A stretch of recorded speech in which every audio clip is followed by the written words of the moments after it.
ओम अज्ञानतिमिरान्धस्य ज्ञानञ्जनशलाकया चक्षुरुन्मिलितं तस्मै श्रीगुरुवे नमः। श्रीचैतन्यमनोभीष्टं स्थापितं येन भूतले स्वयं रूपकदा मह्यं ददाति स्वपदान्तिकं वन्देऽहं श्रीगुरुः श्रीपदकमलं श्रीगुरून् वैष्णवाचं श्रीरूपं साग्रजातं सगणरघुनाथान्वितं तं सजीवं साद्वैतं सावधूतं परिजनसहितं कृष्णचैतन्यदेवं श्रीराधाकृष्णपादान् सगणललिता श्रीविशाखान्विताश्च नारायणं नमस्कृत्यं नरं चैव नरोत्तमं देवीं सरस्वतीं व्यासं ततो जयमुदीरये सुनतां स्वकथा कृष्ण पुण्यश्रवणकीर्तनं हृदयन्तस्तु युवद्राणि विधनोति सुसतां नष्टप्रायेषु भद्रेषु नित्यं भागवत सेव्या भगवती उत्तमश्लोके भक्तिर्भवति नैष्टिकी तदा रजस्तमो भाव कामलोभादयस्य चेत एतेन नावृतं स्थित सत्य प्रसिद्धति एवं प्रसन्न मनसो भगवद्भक्ति योगतः भगवतत्त्वविज्ञान मुक्त संगस्य जायते विद्यन्ते हृदय ग्रंथि छिद्यन्ते सर्वसंशयं क्षीयन्ते चास्य कर्माणि दृष्ट्वा एव आत्मनीश्वरे धर्म प्रोजितो कैटपो नत्रो परमो निर्मस्राणं सतां विवास्त्रमत्र वस्तु शिवदं तापत्रय उन्मूलनम्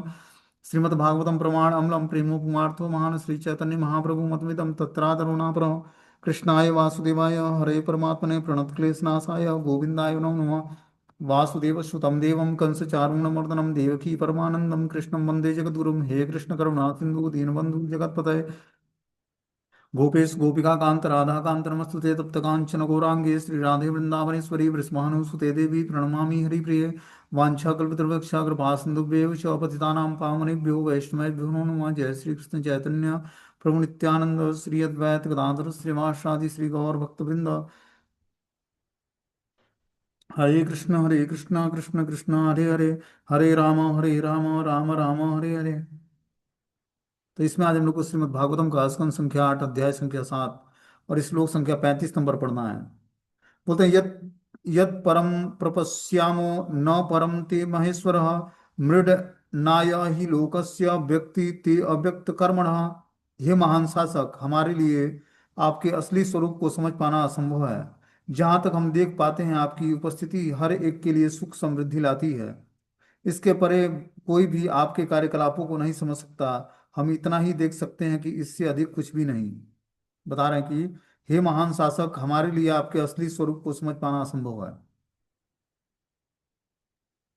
तो भगवान शिव जो है शासक हैं इस ब्रह्मांड के, उनका असली स्वरूप को समझ पाना सबके लिए संभव नहीं है। जहां तक हम देख पाते हैं आपकी उपस्थिति हर एक के लिए सुख समृद्धि लाती है। भगवान शिव की उपस्थिति सबके लिए मंगलकारी होती है, सबको सुख और समृद्धि का वर्धन होता है। इससे परे कि कोई भी आपके कार्यकलापों को नहीं समझ सकता। हम इतना ही देख सकते हैं कि इससे अधिक कुछ भी नहीं। होते हैं जब देवतागण शिव जी की इस तरह स्तुति कर रहे थे तो उनका आंतरिक प्रयोजन उन्हें प्रसन्न करना था, जिससे वे हलाहल विश्व से उत्पन्न उपद्रवकारी स्थिति को ठीक कर लें। जैसा कि भगवत गीता में कहा गया है कि कामस्ते अपृत ज्ञानम प्रपद्यन्ते अन्य देवता। जब कोई देवताओं की पूजा करता है तो वह निश्चित है कि वह इन देवताओं की कृपा से अपनी आंतरिक इच्छाओं की पूर्ति चाहता है। सामान्यतः लोग किसी न किसी उद्देश्य के लिए देवी देवताओं की पूजा में लिप्त रहते हैं। तो देवतागण भगवान शिव की स्तुति करके भगवान को शिव जी को प्रसन्न करना चाहते हैं। और उनकी आंतरिक स्थिति प्रसन्नता का यही है कि वो हलाहल विश्व से उत्पन्न उपद्रवकारी स्थिति को संभाल लें भगवान शिव। इस कारण से भगवान शिव का गुणगान करते हैं वो सारे देवता। बोलते हैं कि भगवत गीता के 7वें अध्याय के 20वें श्लोक में बताया गया कि कामस्ते अपृत ज्ञान प्रपद्यन्ते अन्य देवता। जब कोई देवता की पूजा करता है तो निश्चित रूप से वह देवताओं की कृपा से अपनी आंतरिक इच्छाओं की पूर्ति चाहता है। सामान्यतः लोग किसी न किसी उद्देश्य से देवताओं की पूजा में लिप्त रहते हैं। देवताओं की पूजा का उद्देश्य क्या होता है? भौतिक इच्छाओं को तृप्त करना। लेकिन जब वही हम देवताओं की निष्काम भाव से पूजा करते हैं तो वो फिर हमें इष्ट आराध्य भगवान श्री कृष्ण की भक्ति प्रदान करते हैं। तो इस तरह से यहाँ पर सुखदेव गोस्वामी आगे बताते हैं कि श्री सुक उवाच तदीक्ष्य व्यसनम तासाम कृपया भृश्य पीड़ितम सर्वभूतेषु हृदय देवम माहम सती प्रियाम। श्री सुखदेव गोस्वामी ने कहा कि शिव जी सारे जीवों के प्रति सदैव कल्याणकारी हैं। जब उन्होंने देखा कि सारे जीव विश्व के सर्वत्र फैलने के कारण अत्यंत उद्विग्न हैं तो वे अत्यंत दयार्द हो उठे। अतः उन्होंने अपनी नित्य संगिनी सती से इस प्रकार कहा। तो बता रहे हैं सुखदेव गोस्वामी ने आगे बोला राजा परीक्षित को कि शिव जी ने सारे जीवों के प्रति सदैव कल्याणकारी रहते हैं। शिव नाम ही कल्याण प्रदान करने वाला है। ठीक है ना? जब उन्होंने देखा कि सारे जीव विष के सर्वत्र फैलने के कारण अत्यंत उद्विग्न हैं, उस विष का प्रभाव ऐसे था जो समुद्र मंथन से विष प्रकट हुआ हलाहल उसके प्रभाव से सारे लोग जो है विषाक्त, मतलब उनके अंदर उद्विग्नता उत्पन्न हो गई, विकलता उत्पन्न हो गई। शिव जी यह दृश्य देखकर बहुत ही दयार्द उठे, अतः उन्होंने अपनी नित्य संगिनी माता सती से इस प्रकार कहा। शिव उवाच अहो बतं भवा एत्यं प्रजानां पश्य वेशमं क्षीरोदमथनो भूता कालं उपस्थितम्। शिव जी ने कहा कि हे प्रिय भवानी, जरा देखो तो किस प्रकार से ये सारे जीव क्षीर सागर के मंथन से उत्पन्न विष के कारण संकट में पड़ गए हैं। कि क्षीर सागर का मंथन तो हुआ, लेकिन हे प्रिय भवानी, देखो कि ये सारे जीव क्षीर सागर के मंथन से जो विष उत्पन्न हुआ उससे कैसे संकट में आ गए हैं। आसाम प्राणा परिसूना विधेय म भयम ही में एता वाही प्रभोरर्थो उद्दीनो परिपालन। जीवन संघर्ष में लगे समस्त जीवों को सुरक्षा प्रदान करना मेरा कर्तव्य है। निश्चय ही स्वामी का कर्तव्य है कि वह पीड़ित आश्रितों की रक्षा करे। तो भगवान शिव ने अपनी पत्नी पार्वती से बोलते हैं कि जीवन संघर्ष में लगे समस्त जीवों को सुरक्षा प्रदान करना मेरा कर्तव्य है। भगवान शिव का कर्तव्य क्या है? वो अपने कर्तव्य को समझते हैं और बोलते हैं कि सारे जीवों को सुरक्षा प्रदान करना मेरा कर्तव्य है। निश्चय ही स्वामी का कर्तव्य है कि वो पीड़ित आश्रितों की रक्षा करे। भौतिक संसार के का जो है माता दुर्गा रक्षा करती हैं, दुर्ग की तरह काम करती हैं। दुर्ग मतलब किला। और भगवान शिव भी क्या करते हैं? इस भौतिक संसार को सुरक्षा प्रदान करते हैं और संहार करते हैं। शिव के रूप में संहार करते हैं, ठीक है ना? वही विष्णु शिव का रूप धारण करके संहार करते हैं और वही विष्णु फॉर्म में सबकी रक्षा करते हैं। तो वही बता रहे कि निश्चय ही स्वामी का कर्तव्य है कि पीड़ित आश्रितों की रक्षा प्रदान करें। प्राणे स्वे प्राणिनम पांति साधवम क्षण भंगुरे बद्ध वैरेषु भूतेषु मही तेसाव माया। भगवान की माया से मोहग्रस्त सामान्य लोग सदैव एक दूसरे के प्रति शत्रुता में लगे रहते हैं, किंतु भक्तगण अपने नश्वर शरीरों को भी संकट में डालकर उनकी रक्षा करने का प्रयास करते हैं। क्या बता रहे कि भगवान की माया से मोहग्रस्त सामान्य लोग सदैव एक दूसरे के प्रति शत्रुता में लगे रहते हैं। जो माया से प्रभावित जीवात्मा है, मोहग्रस्त है, वह एक दूसरे के साथ शत्रु भाव रखता है, किंतु भक्तगण अपने नश्वर शरीर को भी संकट में डालकर उनकी रक्षा करने का प्रयास करते हैं। लेकिन भक्तगण क्या करते हैं? दया होने के कारण जीवात्माओं पर अपने शरीर को संकट में डालकर वो दूसरे की रक्षा करने का प्रयास करते हैं। यह वैष्णव का लक्षण है। परम दुखी, पर दुखी, दुख दुखी बद्ध आत्माओं को दुखी देखकर वैष्णव सदा दुखी होता है, अन्यथा उसे सुखी बनने की शिक्षा देते रहने का इसका कोई अर्थ ही नहीं होता है। बता रहे हैं कि जो है, जो वैष्णव होता है वो पर दुखा दुखी होता है, मतलब दूसरे के दुख से दुखी होता है। भौतिक संसार में क्या होता है? अगला व्यक्ति दुखी है तो उसको देख के अगला व्यक्ति खुश होगा, और उसको अगला खुश खुश है तो उसको देख के दुख होगा उसको। लेकिन वैष्णव में ऐसा नहीं होता। बता रहे हैं कि जो है, बद्ध आत्माओं को दुखी देखकर वैष्णव जन सदा ही दुखी रहते हैं, अथवा उन्हें सुखी बनाने की शिक्षा देते रहने का उनका कोई अर्थ नहीं होता। भौतिकतावादी जीवन में लोग शत्रुता के कार्यों में अवश्य ही लगे रहते हैं, अतएव ऐसे जीवन की तुलना संसार दामन से जंगल की अग्नि से की गई है, जो स्वतः लग जाती है। शिव जी तथा परंपरा पद्धति में उनके अनुयायी लोगों को भौतिक जीवन की इस भयावह स्थिति से बचाने का प्रयास करते हैं। शिव जी का क्या काम है? बोलते हैं परंपरा पद्धति में उनके अनुयायी लोगों को भौतिक जीवन की इस भयावह स्थिति से बचाने का प्रयास भगवान शिव करते हैं। कि जो भी इस भौतिक संसार में, संसार दावानल में जल रहा है, उसको भौतिक संसार से रक्षा करने के लिए शिव जी क्या करते हैं? अथक प्रयास करके उसको बचाने का प्रयास करते हैं। शिव जी के सिद्धांतों का पालन करने वाले भक्तों तथा रुद्र संप्रदाय वालों का यही कर्तव्य है। वैष्णव संप्रदाय चार हैं, जिसमें से रुद्र संप्रदाय भी एक है, क्योंकि शिव जी सर्वश्रेष्ठ वैष्णव हैं। निसंदेह हम देखेंगे कि शिव जी ने मानवता के लाभ हेतु सारा विष पी लिया। तो शिव जी क्या करते हैं? इस सृष्टि में सारे वैष्णव को सुरक्षा प्रदान करते हैं। हम देखते हैं कि ब्रज के अंदर चाहे कि कोई भी तीर्थ धाम है जहाँ भगवान विष्णु की आराधना होती है, वहां पर शिव जी क्या करते हैं? सुरक्षा गार्ड, सिक्योरिटी का काम करते हैं, द्वारपाल का काम करते हैं। तो सारे जीवों को सुरक्षा प्रदान करते हैं और भगवान विष्णु की भी धाम की रक्षा करते हैं, निज निवास महल की रक्षा करते हैं भगवान शिव। इसलिए बता रहे कि हम देखेंगे कि शिव जी ने मानवता के लाभ हेतु सारा विष पी लिया। वो अपने को कष्ट सहकर और भगवान विष्णु के भक्तों की रक्षा करते हैं। यह है असली वैष्णवता। जो भगवान शिव में मिलती है, कि खुद वो दूसरे के सुख को सुख प्रदान करने के लिए अपने ऊपर कष्ट ले लेते हैं स्वाभाविक रूप से। इसीलिए उनका नाम है शिव। शिव मतलब मंगल प्रदान करने वाला।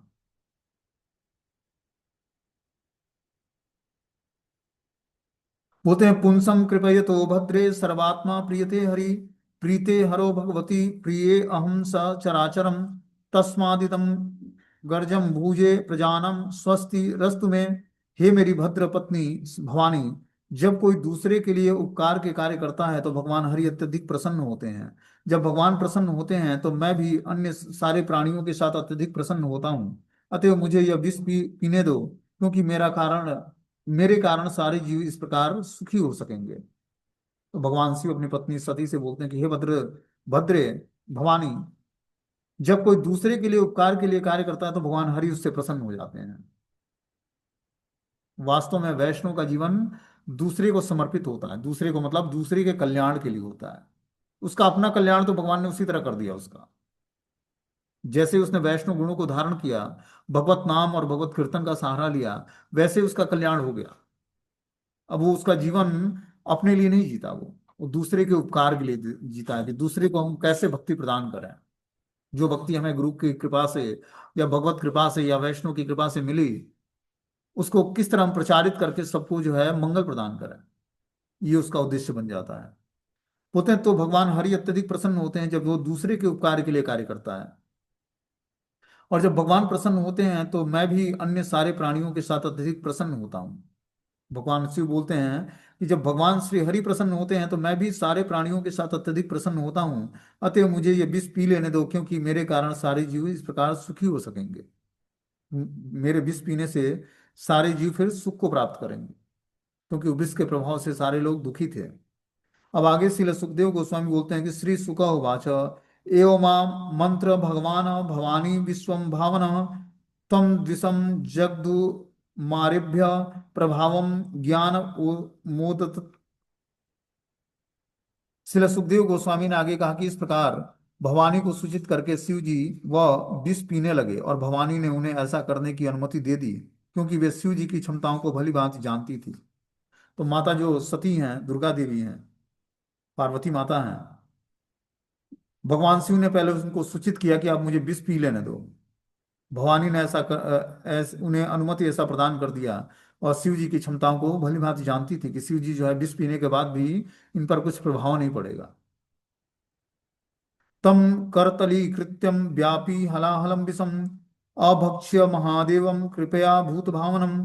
तत्पश्चात मानवता के लिए शुभ और उपकारी कार्यों में समर्पित शिव जी ने कृपा करके सारा विष अपनी हथेली में रखा और वे उसे पी गए। तो इस प्रकार जो हलाहल विष उत्पन्न हुआ था, वो मानवता के कल्याण के लिए शुभ और उपकारी कार्य को समर्पित करके भगवान शिव की कृपा करके सारे विष को अपनी हथेली पर रखा और सारे विष को पीने लगे।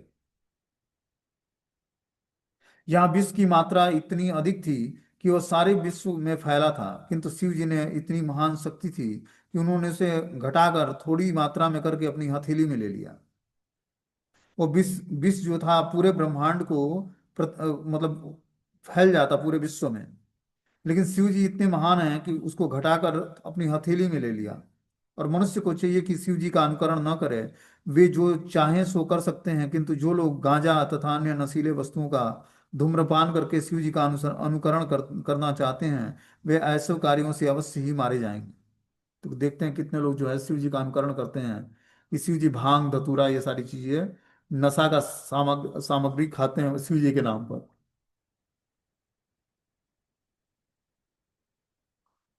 बता रहे हैं कि शिव जी का अनुकरण हमें नहीं करना चाहिए।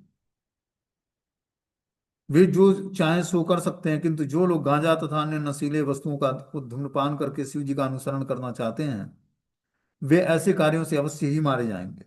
शिव जी ये सब कार्य कर सकते हैं क्योंकि उन्होंने सृष्टि का में तमोगुण का कार्य करना होता है, विनाश लीला करनी होती है।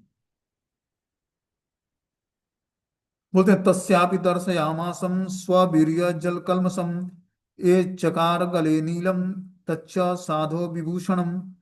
अपयश के कारण क्षीर सागर से उत्पन्न विष ने मानो अपनी शक्ति का परिचय शिव जी के गले में नीले रेखा बनाकर दिया है, किंतु अब वही रेखा भगवान का आभूषण मानी जाती है। बता रहे हैं कि जो अपयश के कारण क्षीर सागर से उत्पन्न विष ने मानो अपनी शक्ति का परिचय देते हुए शिव जी के गले में एक नीली रेखा बनाकर बना कर दिया था। मतलब जब उन्होंने विष पिया तो कंठ में विष को धारण कर लिया और वो कंठ पे एक नीला रेखा बन गया। किंतु अब वही रेखा भगवान का आभूषण माना जाता है। भगवान शिव के जो नीलकंठ कहलाते हैं क्योंकि उनका कंठ नीला हो गया विष पीने से, और वो आभूषण की तरह चमकता है। तप्यन्ते लोक तापेन साधवम पायसो जना परम आराधनम तद्धि पुरुषस्य अखिलात्मनः। कहा जाता है कि सामान्य लोगों के कष्टों के कारण महापुरुष सदैव स्वेच्छा से कष्ट भोगना स्वीकार करते हैं। प्रत्येक व्यक्ति के हृदय में स्थित भगवान के पूजने की यह सर्वोत्तम विधि मानी जाती है। जब व्यक्ति स्वेच्छा से, सामान्य लोगों के कष्टों के कारण महापुरुष सदैव स्वेच्छा से कष्ट भोगना स्वीकार करता है। वो दूसरे के कष्टों को अपने ऊपर लेकर और स्वेच्छा से उस कष्ट को भोगना चाहता है। ये महापुरुषों के लक्षण होते हैं। प्रत्येक व्यक्ति के हृदय में स्थित भगवान के पूजने की यह सर्वोत्तम विधि मानी जाती है। जब व्यक्ति भक्ति करते करते भक्ति में साधना सिद्ध हो जाता है तो वो दूसरे के को कंफर्टेबल प्रदान करने के लिए उसके अंदर इच्छा जागृत होती है कि दूसरा व्यक्ति कैसे भगवान की भक्ति में जुड़ सके। उसके हृदय में ये दया जागृत होती है और स्वाभाविक रूप से दूसरे के पाप कर्मों को वो भगवान से प्रेयर करके या अपने प्रभाव से उसको नष्ट करके और उसको मंगलकारी जीवन देता है। हम देखते हैं बड़े बड़े आचार्यगण जो होते हैं दीक्षा प्रदान करते हैं भक्तों को, भक्ति प्रदान करते हैं। कैसे प्रदान करते हैं? उनके हृदय में करुणा है और करुणा के साथ साथ भगवान की कृपा और भक्ति है। इस कारण से वो अगले व्यक्ति के पाप कर्मों को नष्ट करके उसको हरिनाम प्रदान करते हैं और तब वो हरि नाम का जप करता है। बोले जो लोग दूसरे के कल्याण के लिए कार्य में लगे रहते हैं वे भगवान द्वारा किस प्रकार तुल्य तुरंत मान्य होते हैं, इसकी व्याख्या यहाँ पर दी गई है कि भगवत गीता के 18वें अध्याय के 68 से 69 श्लोक में भगवान कहते हैं कि यह इदम परमम गुह्यम मद भक्ते स्वविधास्य मद मद भक्ते स्वधि धास्यति न च तस्मात् मनुष्येषु कश्चित् मैं प्रिय कृतम। जो मेरे भक्तों को भगवत गीता के संदेश का उपदेश देता है वह मुझे अत्यधिक प्रिय है। पूजा द्वारा मुझे तुष्ट करने से उससे बढ़कर कोई नहीं हो सकता है। इस भौतिक जगत में अनेक प्रकार के कल्याण कार्य हैं किंतु परम कल्याण कार्य है कृष्ण भावनामृत का प्रसार करना। इस संसार में बहुत सारे कल्याणकारी कार्य होते हैं लेकिन जो कृष्ण भावनामृत का प्रचार करता है वो सबसे कल्याणकारी कार्य है।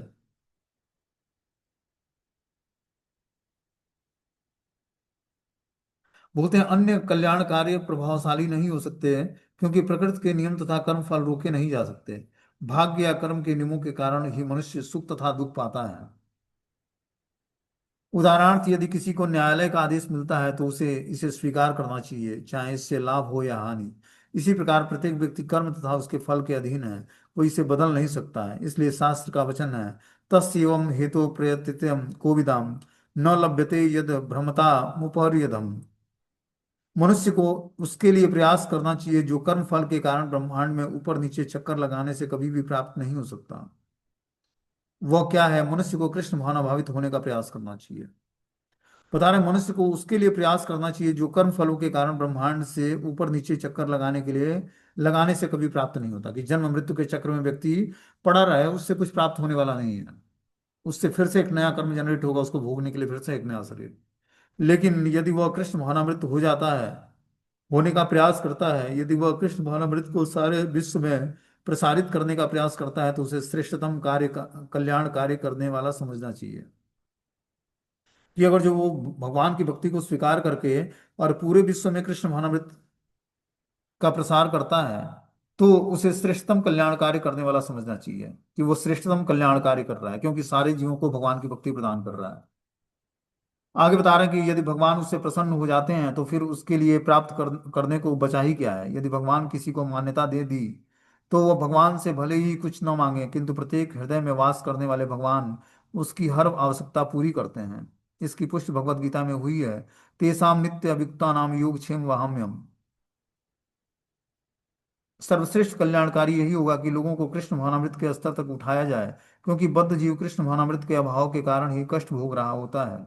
स्वयं भगवान भी मानवता के कष्ट को मिटाने के लिए अवतरित होते हैं। भगवान भी क्या करते हैं? यदा यदा हि धर्मस्य ग्लानिर्भवति भारत अभ्युत्थानम् अधर्मस्य तदात्मानं सृजाम्यहम् परित्राणाय साधूनां विनाशाय च दुष्कृतां धर्म संस्थापनार्थाय संभवामि युगे युगे। हे भरतवंशी अर्जुन, जब जब और जहां जहां धर्म की हानि होती है और अधर्म का प्राधान्य होता है, उस समय मैं अवतरित होता हूँ। पुण्य आत्माओं का उद्धार करने और दुष्टों का विनाश करने के अतिरिक्त धर्म की पुनः स्थापना करने के लिए मैं युग युग में अवतार लेता हूँ। तो भगवान का अवतार किस लिए होता है? परित्राणाय साधु नाम, भक्तों का उद्धार करने के लिए, परित्राण करने के लिए। और परित्राणाय साधु नाम विनाशाय च दुष्कृताम, दुष्कृतियों का विनाश करने के लिए।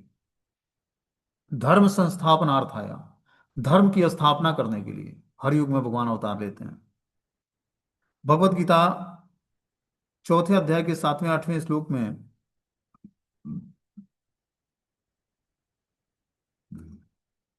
यही अभिमत है कि कृष्ण महानमृत आंदोलन का प्रसार ही विश्व का सर्वश्रेष्ठ कल्याणकारी कार्य है। मतलब भगवत नाम का प्रचार करना और भगवत गीता भागवतम का प्रचार करना ये सर्वश्रेष्ठ कल्याणकारी कार्य है। जीवात्मा का उसको बिछड़े पिता से मिला देना, भगवान की भक्ति प्रदान कर देना, ये जो कार्य है सब सर्वश्रेष्ठ कल्याण कार्य है। इसके फलस्वरूप सामान्य लोगों को तो परम लाभ मिलता है, उसके कारण भगवान भक्त द्वारा की गई सेवा को तुरंत मान्यता प्रदान करते हैं। इससे भगवान बहुत जल्दी प्रसन्न हो जाते हैं। कोई व्यक्ति खुद भक्ति करके और कृष्ण महामृत आंदोलन का प्रसार करता है, तो भगवत ज्ञान का प्रसार करता है, भगवत गीता का, तो भगवान उससे तुरंत प्रसन्न हो जाते हैं। आगे बता रहे हैं इसमें कि निसम्यम कर्म तत्षद्भो देव देवस्य मीडसु प्रजा दाक्षायणी ब्रह्मा वैकुंठस्य शशिशिरे। इस कार्य को सुनकर भवानी दक्ष कन्या ब्रह्मा विष्णु समेत सामान्य लोगों ने, देवताओं द्वारा पूजित और लोगों को वरदान देने वाले शिव जी ने कि इस कार्य की भूरी भूरी प्रशंसा करने लगे। जब भगवान शिव ने उस हलाहल विष को अपने कंठ में धारण कर लिया, तो यह कार्य देखकर सुनकर भवानी दक्ष कन्या जो माता पार्वती हैं, ब्रह्मा विष्णु समेत सामान्य लोगों ने, देवताओं द्वारा पूजित और लोगों को वरदान देने वाले शिव जी के इस कार्य की प्रशंसा करने लगे, सारे देवता। यहाँ तक कि माता पार्वती और स्वयं ब्रह्मा जी भी और विष्णु भगवान भी, कि भगवान शिव के इस कार्य की प्रशंसा करने लगे। बोलते हैं प्रस्कन्यम पिबतम प्राणी य किंचित जुगृहम अस्मततः वृश्चिका ही विशोषध्यो द्वंद्व सुकाश्च ये परे। जब शिव जी विषपान कर रहे थे, उस समय उनके हाथ से जो थोड़ा सा विष गिरकर छितर गया, उसे बिच्छू सर्प विषैले औषधियां तथा अन्य पशु जिनका दंत विषैला होता है पी लिया। तो जो विष था उसमें से कुछ भी बूंद जो है हाथ में, जब वो थोड़ा सा विष गिरकर धरती पर छितर गया, मतलब बिखर गया, तो उसको जो है बिच्छू सर्प विषैले औषधियां तथा अन्य जिनका दंश विषैला होता है पी लिया था उन्होंने। जैसे मच्छर, सियार, कुत्ते, अन्य काटने वाले पशु या विभिन्न प्रकार के द्वंद्व सुख जिनका दंत विषैला होता है, समुद्र मंथन से प्राप्त विष को पी गया था, क्योंकि उतना शिव जी की हथेली से नीचे गिर गया था।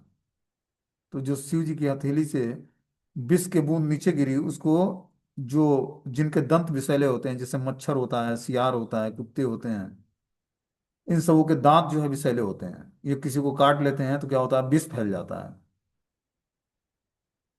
तो इस प्रकार बता रहे हैं कि समुद्र मंथन से प्राप्त विष को शिव जी पी गए, और जो हथेली से नीचे गिरा उसको ये जिनके दंत विषैले होते हैं उन जानवरों ने स्वीकार कर लिया।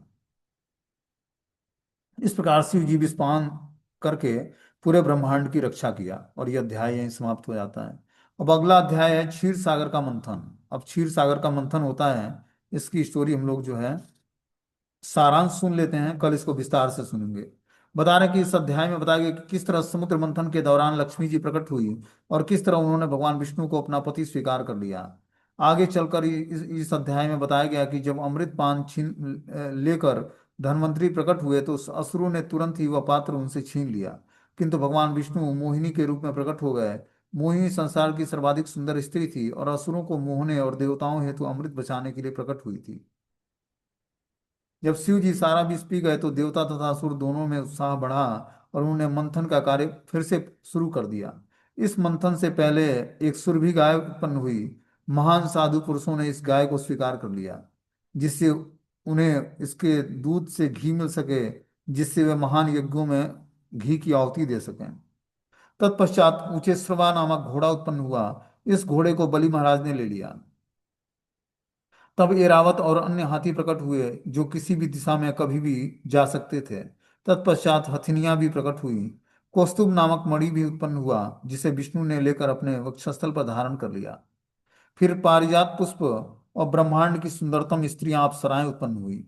जब लक्ष्मी जी निकली, जिनकी पूजा देवताएं, महान ऋषि, गंधर्व और अन्यों ने आदर सहित किया, तो लक्ष्मी जी को ऐसा कोई व्यक्ति नहीं मिला जिसे वह पति रूप में स्वीकार कर सकें। अंततोगत्वा उन्होंने भगवान विष्णु को अपना स्वामी चुना। भगवान विष्णु ने उन्हें सदैव सदा सदा के लिए अपने वक्षस्थल पर रहने का स्थान दे दिया। लक्ष्मी तथा नारायण के इस मिलन से वहां पर उपस्थित देवता तथा अन्य सामान्य लोग अत्यधिक प्रसन्न हो गए, किंतु असुरगण लक्ष्मी जी द्वारा उपेक्षित होने के कारण अत्यधिक हताश थे। फिर बारुणी अर्थात सुरापान की देवी उत्पन्न हुई। भगवान विष्णु के आदेश से असुरों ने उन्हें स्वीकार कर लिया। तब असुर तथा देवता नवीकृत उत्साह से पुनः मंथन करने लगे। इस बार भगवान विष्णु के अंशावतार धन्वंतरी प्रकट हुए। वे अत्यंत सुंदर थे और अमृत से युक्त एक पात्र लिए हुए थे। असुरों ने उनके हाथ से तुरंत ही वह पात्र छीन लिया और भागने लगे। देवतागण अत्यंत खिन्न होने के कारण विष्णु की शरण में गए। धन्वंतरी से अमृत पात्र छीनने के बाद असुरगण परस्पर लड़ने लगे। भगवान विष्णु ने देवताओं को सांत्वना प्रदान की, जिससे वे लड़े नहीं अपितु मौन रहे। जब असुरगण परस्पर लड़ रहे थे तो साक्षात भगवान मोहिनी अवतार के रूप में प्रकट हुए, जो ब्रह्मांड में सर्वाधिक सुंदरी थी। तो इस तरह से ये लीलाएं हम लोग कल इसका विस्तार से वर्णन सुनेंगे। क्षीर सागर का मंथन टाइटल है। हरे कृष्ण।